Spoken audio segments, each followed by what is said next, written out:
Manchester United, etc., etc. I think that I've been sat in this position where all you guys are. I'm not a parent yet, but I can suppose it's, like I say, it's just as much as a journey for you guys as it is for all your kids. For me, my journey started a long, long time ago, 10 years old at Leeds United. The team that we all saw play at Derby on Saturday. It was probably the biggest rival to Manchester United in the era that I started playing for them. In 1992, Leeds United won the old First Division, the last team to do so. I was a 12-year-old kid who had a dream, like all you guys have a dream. I don't know what's going on back there, but there's some interference in the corridor. That's Stephanie? What is that? We've had to get new seating, there's a Stephanie. packed house. Trying to shut that door. Yeah. I'll try to get all deep and emotional then as well. You ruined it. I'll go back to that. Wait. Yeah, we ready? Ellie, can I have that chair? Yeah. I'm just getting a roller a chair because I forgot this one a bit of the Sorry. weekend. There you go, love. Thank you, honey. Yeah, I started with a dream, as you guys have, parents have, to be a professional soccer player. As I say, I was 10 years old. I signed for Leeds United, and they were the biggest rivals to Manchester United at that moment in time. In '92, Leeds United won the old First Division, which is now the Premier League. I was a 12-year-old boy dreaming of playing for that football club. I grew up in the city.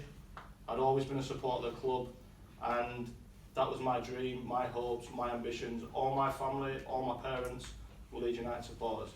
So my journey began there. At 14, I was selected to go to the FA National School. Like Nick Barnby talked about when we were in Hull the other day. Nick's a bit older than me, but I was selected to go to the same national school.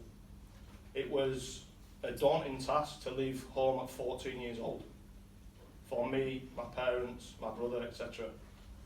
I went to the national school. I was selected one of 13 people in the country to go there at my age group. So it's a big deal. You leave your school, where you go to, you leave your parents, you leave your brother, you leave your sister, you leave your family and your friends to go pursue a career as a professional soccer player. 3 months into that journey, I decided that wasn't for me. Yeah? Nobody had ever left the national school before because it was such an honour to go there. 14-year-old kid, I spoke to some of your parents about it. Yeah, I used to get in trouble. Yeah, a bit of a tearaway. Yeah, I didn't like doing what everybody else did. So at 14, I decided to leave the national school. It had never been done. There was a big hoo-ha about it. The press was, why has a child been able to leave the FA National School? Because I wanted to. And I was determined that what I wanted to do was become a professional soccer player at Leeds United. And I knew working at Leeds United 2 days a week, 3 days a week, was creating my pathway to getting their first team, because that's all I dreamt of doing. I left the national school, went back home. I had no school to go to because I'd just left. So then it was a choice for me. You go into professional soccer full time at 15, or your career's finished. And obviously I went the right way. I worked harder than everybody else, and I had the endeavour and I had the single-mindedness to get where you saw that, playing with some of the best players in the world. So, 17 years old, I made my professional debut for Leeds United against Liverpool at Anfield. I shouldn't have been there. We should have been in Israel, playing for England under-18s team. The tour got cancelled because of a war in Israel, which I'm thankful for. Can't often say that, but I went back to Leeds United, and this is hand on heart how the story goes. Thursday, I get up. We lived on site in a boarding house, in a boarding school, where all the lads in the youth team, 16 to 18 years old, all lived in. The manager came to me on Thursday morning and said, I want you to train with first team. The first time I'd ever done it. I trained with first team squad, thought not of it, just thought of a bit of experience. Friday, same again, said to me, going to put you at first team squad to train. This is the day before the game at Anfield, which which then, Liverpool's a big team, you all know Liverpool, yeah? So, Friday, he said to me, I want you to travel with the first team. They all had immaculate suits, they all had shoes. Justine knows me well, she'll probably say, you still look a scruff now. I had nothing. I had to go and beg, borrow and steal to get a suit, a tie. I'd never worn a tie in my life. I was like, what's going on? I travelled with the first team. We sat in a room pretty similar to this in a hotel on Saturday morning. The manager reads out the team and goes through them all and then reads out the subs. Said, I wanted to go on substitutes bench. I was 17, the first time I'd ever been there. So I was excited, as you do, a little bit nervous, you're thinking. So I rang my mum and dad and said, Dad, if you can get here, please get here. It's only an hour and a half from Leeds, so down the came. I didn't know that time that they'd actually come to a game. So I'm sat there, Robbie Fowler, anyone know Robbie Fowler? Yeah. Yeah? Scored the first goal, Liverpool 1-0 up. Sat there, half time comes thinking, it's nice this, looking around thinking there's 50,000 people here. And last week I was playing in front of probably 10 people, 11 people.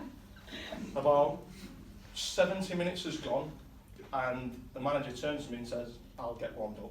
So I'm thinking, just go, have a bit of experience, run up and down, see what happens. So you get up, you run out, down to Cop End, where Anfield, which is synonymous for anyone. It's one of the most famous supporters in the world. When you watch a Champions League game at Anfield and you come out to the right hand side, they have all the banners, everything. So you go up there, you're looking around thinking, this is nice, I like a bit of this. So he calls me back and says, I'm going to put you on. 1-0 down. So I go on.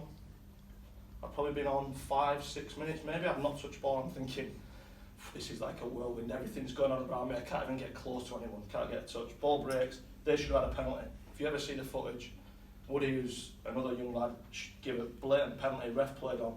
We break up at the end. Someone has a shot. It drops me on edge of box, just 18 yards, and I just bent it right foot past David James, bottom corner, 1-1.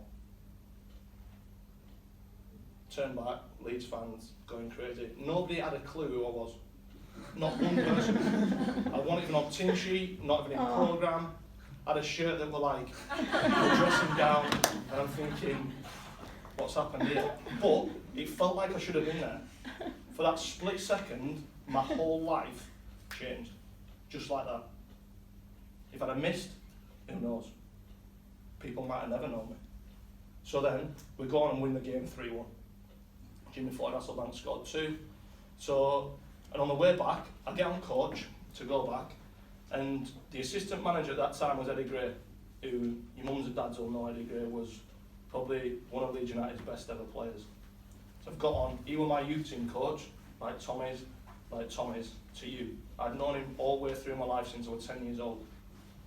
Got on bus, sit down, he's gone, Al, get set back. Gone to back at bus, had to make everyone a cup of tea. I'm thinking, I've just scored a goal to get back in it. I thought, this is a big time, I'm happy, someone would make me a cup of tea. Every one of my teammates a cup of tea. So then, someone lent me the phone so I could ring my mum, didn't have a phone, etc, etc. So, that was it. I got back, went to my aunt and uncles that were lived 10 minutes away where I was in boarding school, and watched Match at Day, and watched the game. Match at Day, don't know if you'll know it, it's an evening that runs through all the Premier League highlights, and I'm sat there thinking, I'm going to come on and score in a minute. That seems so weird, because last week I was watching, just thinking, dreaming of doing that like you guys were. So that was my debut. The next week, I'm substitute again at Ellen Road, which is a stadium that is my hometown stadium. I used to drive past it, I used to go to school past it, I used to look at it and think, I would love to play there, in a full stadium. So I came on against Charlton, scored again. And me and my dad used to walk to the ground, and I'd not passed my test. So the day of the game, my friend drove me to the stadium, dropped me off. We come out at the stadium, and we used to come out of reception, walk, and we'd just walk up a big hill, about 5 miles to his car. So it was me and my dad, just walk back, get in the car, and drive home. Just as I did every other Saturday when I went to watch my team. And that never changed until I could pass my test. We used to come out of the stadium, no one used to bother. Used to say, all right Al, yeah.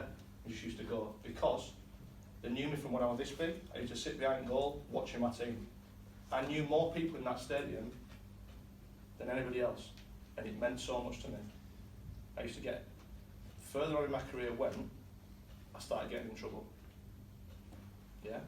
Discipline, referees, yellow cards, red cards. And sometimes I could care too much what the team were doing. Yeah? I used to get carried away thinking, I can do all this on my own, but you can't. And what I said to you about being a team, playing together, using your mates, doing all that, that's what you've got to do. Because there were times when I would try to do too much and it was affecting my performance. My second season, I struggled. I'd come into the team, 17-year-old, no one expected anything from me. The next season, although I'm only 18, everyone expects that big things constantly because of the reputation you've set for yourself. And I didn't live up to it. I struggled. And I was getting more and more frustrated.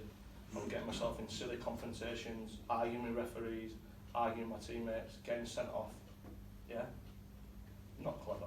When I look back now, I wasted plenty of time sat in the stand because I was suspended. I missed a World Cup because I was suspended. Yeah. 2000, Euro 2000, I missed because I was suspended. Yeah. Not fun. Sat there watching England play. You're a 20-year-old kid thinking, I should be playing there. But you've done some silly things beforehand. Yeah. And that were lessons that I learned as I went on. 2003, we'd gone from one of the best teams in the country. Financially, the club was struggling. We were selling all the best players because we had no money. The club had tried to invest good, and we'd spent so much money trying to catch Manchester United, trying to catch Chelsea, trying to catch Liverpool, trying to maintain it, that we were struggling. We had to sell all those best players. One went to Real Madrid, some went to Liverpool. I stayed until we got relegated on final day against Bolton, and that was 2003-2004 season. And for me, that was the worst time in my career that I've experienced. Playing for a club you love so much, going from being up there, contributing to the downfall because you cared too much. I tried to take everything on my shoulders. I was 22 years old, trying to carry a full club and a full city on my shoulders, and you can't do it. And only when I look back now do I realise that I couldn't do it, because I was the best player in that team, by far. Yeah, but the best players always get more from everybody else around them, and that's what I learned. Going to Manchester United, I learned not only do the best players be the best players themselves, the best players motivate the rest of the team, and that's what I didn't do when I was at Leeds. And I'll always look back and people say, you couldn't have done any more, you could never have done any more playing wise. Maybe not playing wise when I'm on the field, but I could have dragged everybody else up to my level to make sure we stayed up. We were relegated from Premier League to Championship. Leeds needed to sell me to raise funds, otherwise they were going bankrupt. I signed for Manchester United in 2004, and it was a strange scenario. Everyone says to me, oh, going to Manchester United must have been the best thing in the world, signing for the biggest club in the world. For me, not really. We're tinged with a little bit of disappointment because of where I was leaving and what I cared about. I started at 10, I left at 23. 13 years of my life spent at a club that I loved and couldn't maintain the status that we had, and I was part of that.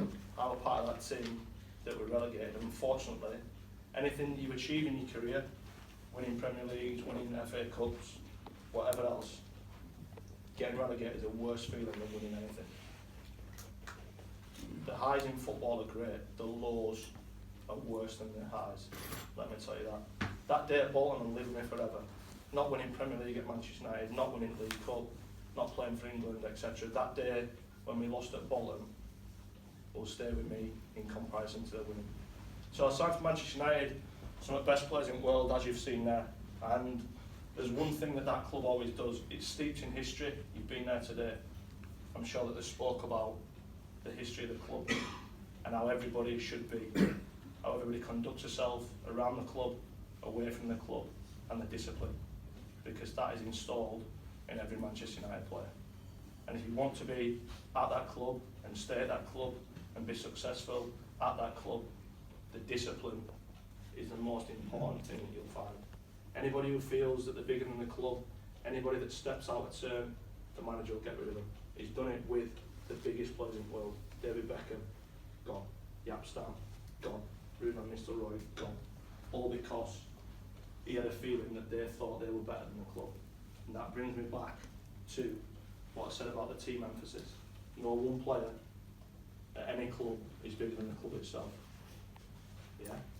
So Manchester United had 4.5 good years there before I left through. I had a bad injury and my career moved on to Newcastle, which were a Premier League club at the time. And we had some good players. We didn't have great players, but we had good players. Michael Owen, anyone know? Michael Owen, yeah. We had Michael Owen there. We had Nicky Butt, who was one of the class of the '92, and we had a good team. But when you leave Manchester United, there's only one way to go, unfortunately, because it's not Manchester United. The standards are all the same. People are not as dedicated to doing what they want to do as the people at Manchester United. They want to win at all costs, no matter what happens. They would do anything to keep winning. And I think the fear of losing is greater than the feeling of winning. And I think that's what happens when you're involved in football and you're so successful, you get scared of losing. So you would do anything possible not to lose. From Newcastle, I moved on to MK Dons at 32. I dropped out of the Premier League, went down to lower league football, and spent 3 good years at MK Dons before signing at Notts County, where I met Laurie, where I met Mikey, who were 2 great people.